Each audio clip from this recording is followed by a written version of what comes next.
Greetings everyone, and today I want to rant a little bit about the topic of balancing overall in Tekken, or let's say in fighting games in general.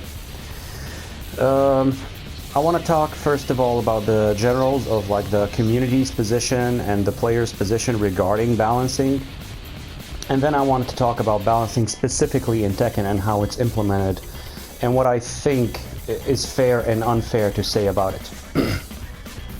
First of all, regarding stance on balancing, one of the trends that I see currently, it's always existed, but I believe lately it's been picking up steam once again, which is the concept of like, adapt, evolve, whatever.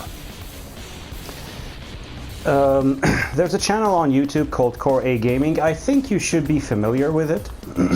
If not, I'm going to link the video I'm talking about up in the cards.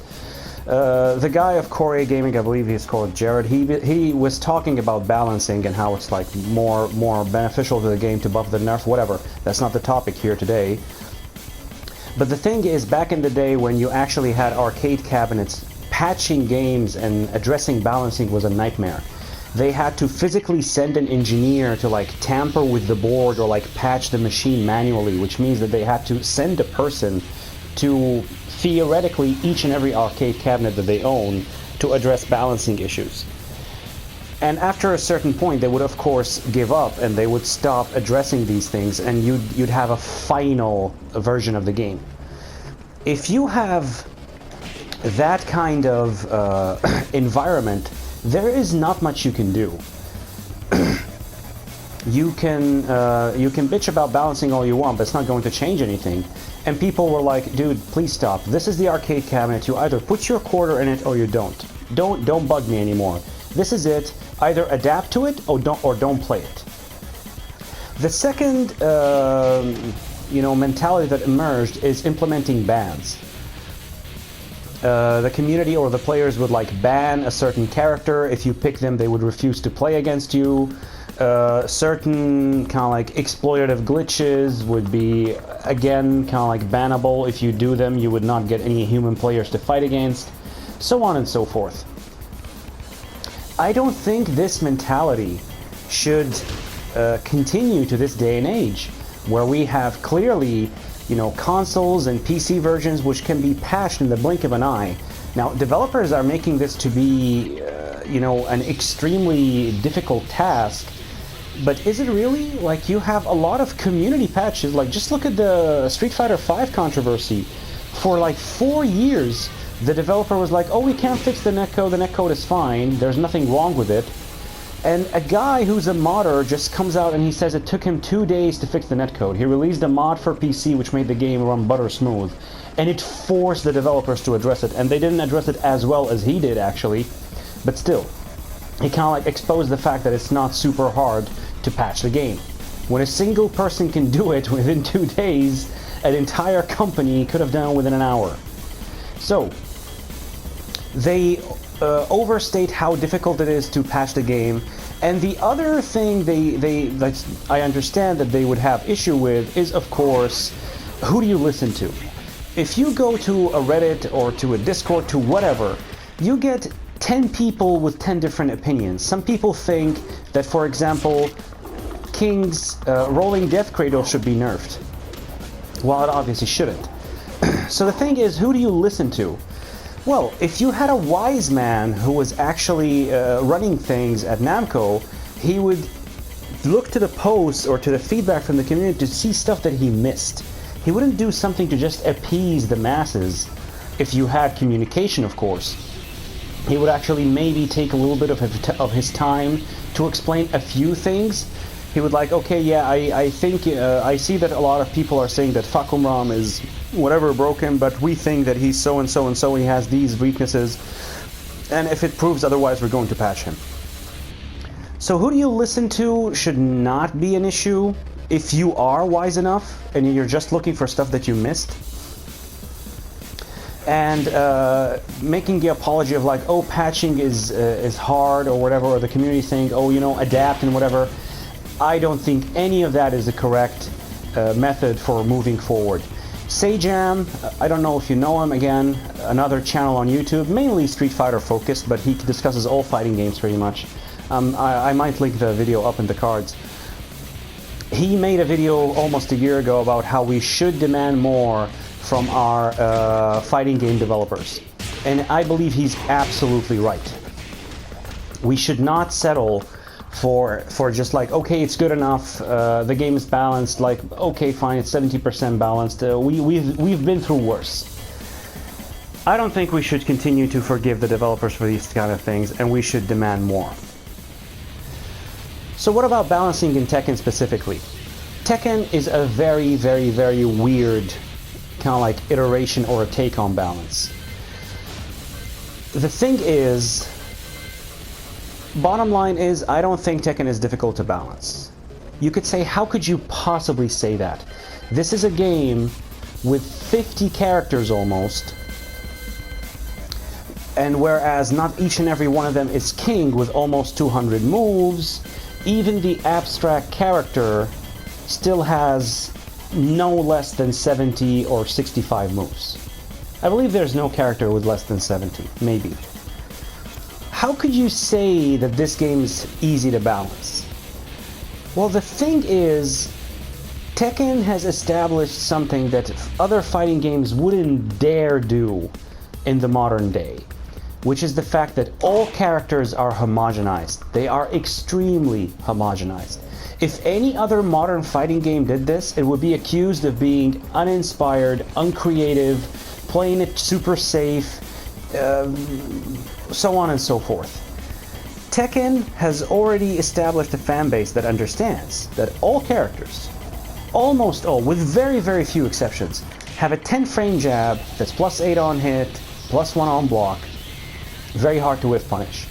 All characters have low pokes. All characters have mid pokes that track to a direction, or they have an extension, or super safe on block, or like not bad, like at -1, whatever. All characters can launch at least 15, and you have the very few who are the exception who can't launch until 16, or I don't believe anybody can wait until 17 to launch. From crouching, you can always launch at 15 unless you're an exception. Every character has a throw game with a 1+2 mixed with generic throws, so on and so forth.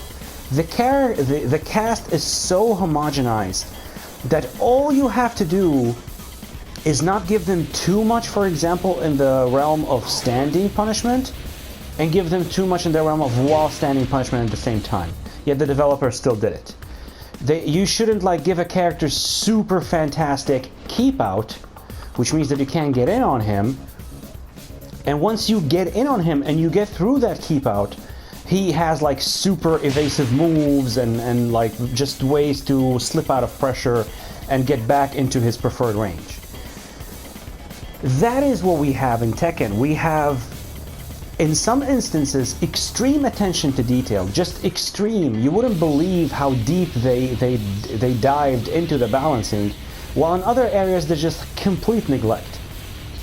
Without going into it in so much detail, because it's going to prolong this video, King's chain throws out of crouch dash are so incredibly balanced. It's impossible to believe that the same guy who paid attention to them maybe balanced all of King overall. Because out of crouch dash, of course, you can always, I don't think I can do it on this pad, but you can always do a crouch dash muscle buster. Because, and the reason you would want to do that is because your chain throws look like 1+2 breaks. So once you've concluded a crouch dash in your opponent's face, you have three-way mix-up for the throw, and you have, of course, mids. You have this baked into it. You have this baked into it, both of which are safe. And you can, of course, go crazy with wall standing 1+2. Not super crazy, it's only -10. If they decide to step, you have this. So you have a complete mix-up. Okay, and you can mix in manual 1+2s. But if you discuss the chain throws themselves, this option, which is the one break, leads to the most, or to the highest potential damage, which is 110 without any special circumstances, without rage, without whatever. The problem with that is, in order to get it, you have to jump through 3 hoops, which is the initial break, which is a 1, the extension, which is a 1+2, and finally the rolling death crater, which is a 2 break. But if you go to this, once you land the extension, King's Bridge is guaranteed, so they can't break. So in order for you to access your max damage from this, you only have to jump through 2 hoops, which is the initial break and the second guess, which is why you get less damage.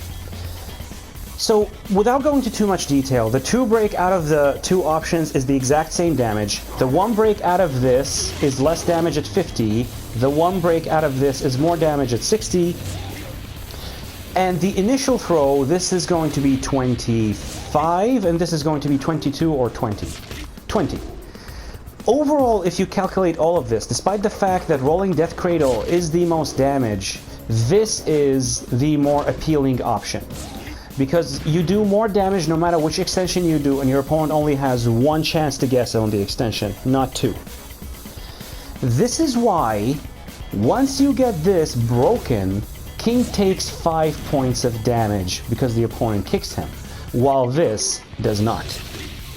So the balancing of the damage numbers, the balancing of the breaks, the balancing of whether King takes damage or not, this was paid super attention to.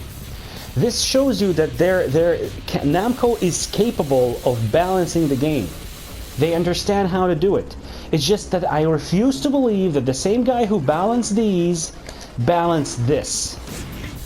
Because if you don't know what this is, King has 2 baked in, let's say, roll dash throws, where all you have to input is down forward plus generic throw. This is okay, because the first extension, which is 2-2, 1+2, is unbreakable, and you get 40 damage, and then the opponent has 2 chances to guess. But this only has 1 extension again, just like this one. This only has 1 extension here. Anything other than 2-2, 1+2 does nothing. The King ends the throw, and you would have shot yourself in the foot because you didn't collect your guaranteed damage. But this is the only extension, and this is breakable, which makes this entire tree out of this throw completely useless. How could the same person have balanced all of King? It can't be. It just cannot be. And this is the issue we have in Tekken. We have areas where there was extreme attention paid to the balancing, and other areas where they completely dropped the ball. Because it's obviously not the same person paying attention to all the things. So how does this apply to the cast overall? First of all, this entire thing about the chain throws, it's not broken, because if you're forced to take the mix-up, it's just busted. Because if you choose to stand block after he concludes a crouch dash, you have 3 ways to guess, and they all look the same, and you're not going to get it right. You're going to get damaged in the long run, no matter what. It's a 33, 33, 33. You have a 33% chance to get it right, and King has a 60% chance to get it right. So the mix-up is in his favor. If you choose to duck, he has this, he has that, he has while standing 1+2 to launch you, and if you choose to sidestep the mix-up, he has while standing 2-2. So just to keep it short, while standing 2 on its own, hit confirm into the second hit, mixed in with the throws, is a perfect mix-up. So if you were forced to deal with this, King would be absolutely busted, and he would definitely be a contender for top 5 in the game. The thing is, even though you can block, even though you can duck, even though you can't step, there is still an answer to this, which is keep out mids. This is the bane of King's existence. He has to constantly get in on you, because from here he can't get any damage. He's not Armor King, he's not a Mishima, he's not something like that where he can just launch you or whiff punish you from like 3 character spaces away. He has to constantly get in, which makes keep out moves like Jin's forward 4 an absolute disaster for the character. He has to constantly deal with them. So, does this apply to the entire cast? Well, let me elaborate. So, if you've given what I've already kind of like talked about and established, I don't think Tekken is hard to balance. I really don't. even though other fighting games have far less characters, balancing someone like, say, Zangief, who has no fireballs, no projectiles, no teleports, and he has super slow walk speed, who has to jump over projectiles and deal with all the nonsense, against a character who's like a super zoner showering the screen in projectiles, I think that's a much harder route, or a much harder thing to satisfy for the developer compared to Tekken. I don't think this game is hard to balance if you've already made the cast this homogenized, with almost identical frames, identical concepts across the entire cast. I don't think it's hard. You just have to see it through, because within your move list there are a ton of useless things. I've talked about this when I talked about King's move list. Like, you open up the command list with something that's completely useless. 1-2 throw. Why do you need this? There's no reason for it to exist. You still have to mix in a manual one break to make this work, which means if you have to do a manual throw after 1-2, why include a baked-in command to begin with? It's just bloating up the move list. And there are tons of other examples of this, of moves that don't have a reason to exist. Especially once we've established that they know what they're doing when they balanced King's chain throws. So the thing is, the cast is split down the middle. There are characters who even on paper have an answer. Even on paper. And to discuss this, let's say, in a little bit more detail, I'm going to switch to Armor King. So really, my issue with balancing is most pronounced when you compare these two characters on the screen. Armor King is a very, very gutted take on the Mishima formula compared to Jin, because neither of these two characters are like a true Mishima, like with a 1-1-2 and a hell sweep and whatever. Jin does have a health sweep, but he doesn't have like a 1-1-2. He is a Mishima, but not really. Just like Armor King. But whereas Armor King, you have a bazillion answers to the character, even on paper. You just take a look at the move list, and you keep track, okay, this tracks to this side, this tracks to that side, this is a high, this is a mid. And at the end, you're like, oh my god, I can counter this character by like sidestepping left, I can duck, I can keep him out, I can, like, even on paper you have an answer. Armor King, as I've said multiple times, has very questionable tracking, has very questionable punishability on a lot of his moves. He just has a lot of holes that he has to keep track of at any given moment. All of which because he has a non-electric version of a Dark Upper, or of, let's say, a Wind God Fist, and a Giant Swing. And in their minds, this excuses the fact that he's super steppable, super duckable, like just super keep outable. Let's say he's not as keep outable as King, but whatever. So, how does Armor King combat tracking? I talked about this. You have to go to the realm of 17 frames to stop people from sidestepping you. You have good whiff punishment and standing block punishment, but your while standing punishment sucks. You don't have much in the terms of keep out. You're not particularly a super capable brawler, let's say.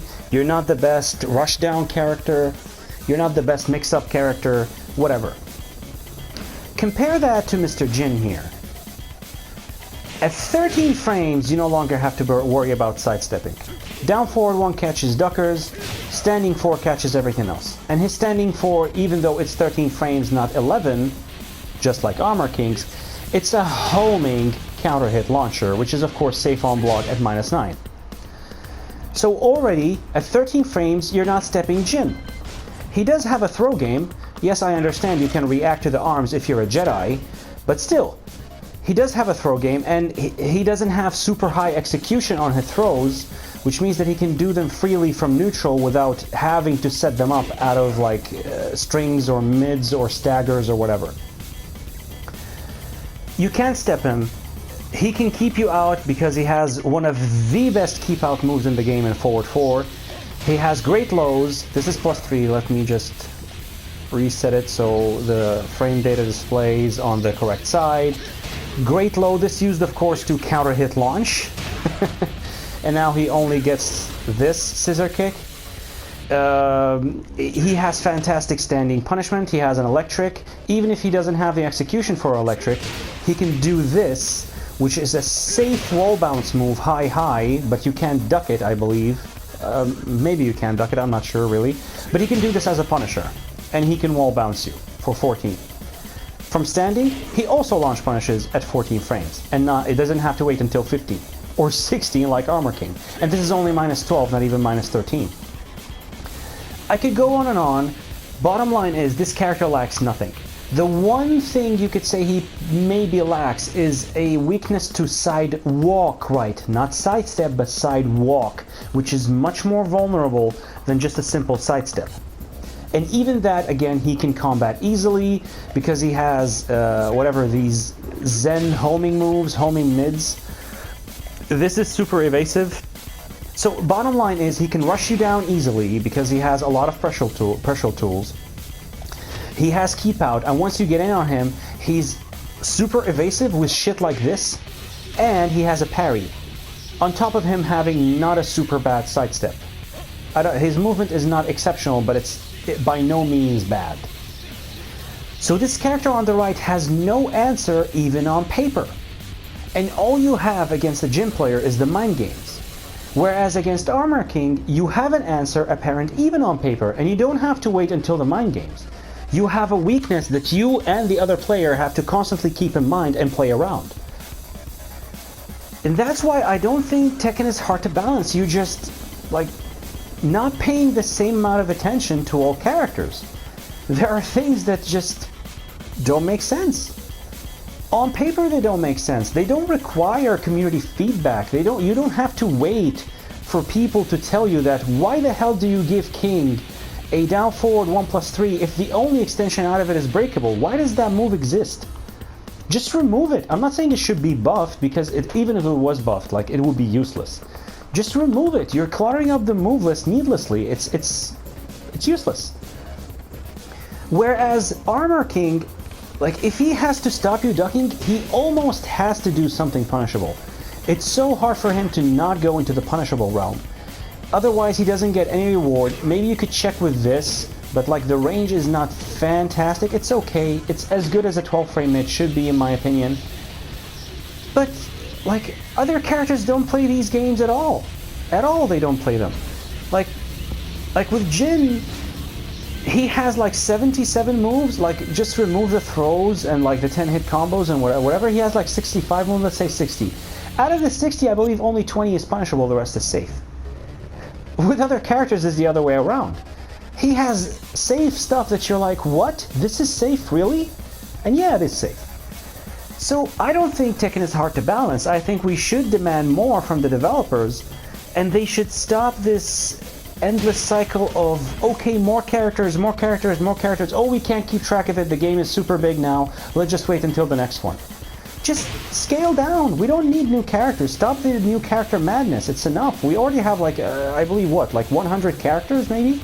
Maybe 80 in the Tekken universe? That's enough. Just juggle between them on releases. Don't continue to do this, because you're obviously going to put yourself in this position. But no, I don't think Tekken is hard to balance. I don't think we should keep excusing the developer because they have too many moves or too many whatever in the game, and we should stop this, oh, it's good enough. I don't think we should.